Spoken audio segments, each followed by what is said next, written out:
Hello and welcome to Squiggle Park. My name is Sarah and I'm lead teacher here. And today I'm going to be talking to you about Mystery Skype basics. The benefits of Mystery Skype. It develops your global community. It develops listening and speaking skills. It helps build critical thinking and geography skills.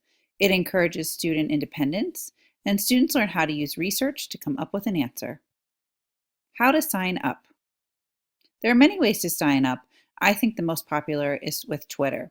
You want to create a tweet that looks something like this. I am looking for a second, third, or fourth grade class to Mystery Skype with. Make sure you use the hashtag Mystery Skype. Contact me if you're interested. Maybe add a few other hashtags that relate to the grade level that you teach. Classroom management is also key. You want to set expectations early. Go over jobs and make sure students understand their roles. Set places in the classroom for each role to take place. Practice and then go for it. Mystery Skype rules. Only yes or no questions. Speak loudly and clearly. Keep your listening ears on. Take turns, and everyone must contribute in some way. Here are some of the Mystery Skyping jobs. Some of these jobs I found from other teachers' ideas, and then I've created a few of my own. So I usually have 2 greeters, the student that says hello, 2 videographers, they take videos of the Mystery Skype, usually on iPads, 2 photographers, they take pictures to share later. There are data collectors, the 2 data collectors record what they hear.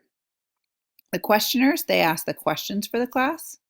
And then the question answerers, they're the ones that answer the questions that get asked to us. There are researchers, and the researchers work on getting us the answer. The husher sits by the door and speaks to anyone coming in. And the closer wraps up the Mystery Skype and answers any last-minute questions. Another tip is to place a sign on your classroom door alerting outsiders that you are in the middle of a Mystery Skype. Now let's look at classroom setup.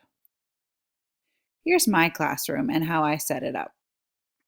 You can see over here we've written down some of the data, and I have a hundreds chart ready to go. What you can't see is another easel that the kids can work on. We have the questioners lined up, the ones that are going to ask our questions to the other class. We have the answerers lined up. They're going to answer the questions that the other class asks us. We have it being projected on the screen. I'm using Apple TV to do that, but obviously some of you may have even more higher tech devices. Here's the computer I'm using. The husher is over here waiting by the door in case a specialist comes in to pull a student. They can do it quietly without interrupting us. And then the data collectors, one person is recording what we ask and say, and the other one is recording what they ask and say. And you can see a photographer right here too.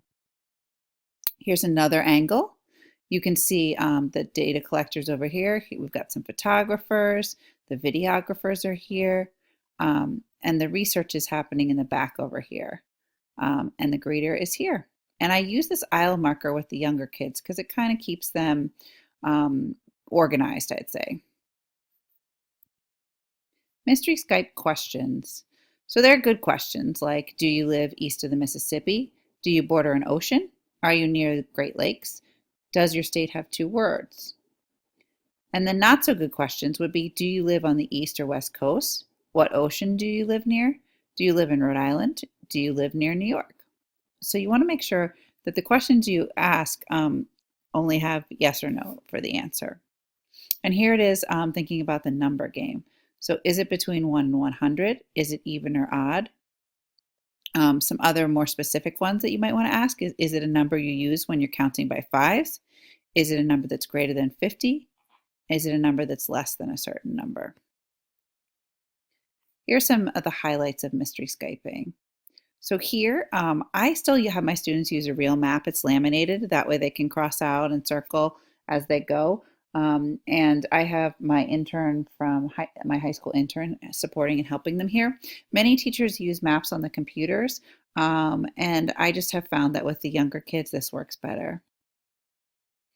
I also like to have the screen projected so that students can see a bigger picture of who they're interacting with. There's another angle of that. And then here's some of the Mystery Skype game options. You can do Guess My Number, guess my country, state, or city, depending on the grade level, guess a mystery object, and you can also be creative and come up with your own ideas. Here are a few final tips. Connect on Twitter by searching for the hashtag Mystery Skype. Keep time zones in mind. I've had this as a problem before with a few teachers where we've miscommunicated on the time zone or not realized we're in a different time zone. So make sure that you are aware of that. Have a plan B in case a mystery Skype doesn't happen. You never know if there's going to be a crisis in a classroom and it gets canceled. So make sure you're prepared if it gets canceled to do something else with your students. Most of all, have fun. Happy mystery Skyping. And we hope that you will follow us at Twitter at SquiggleParkEDU. You can follow me at EdTechSay. And being lead teacher here at Squiggle Park means that you can reach out to me anytime at sarah@squigglepark.com. Thanks for listening and happy mystery Skyping.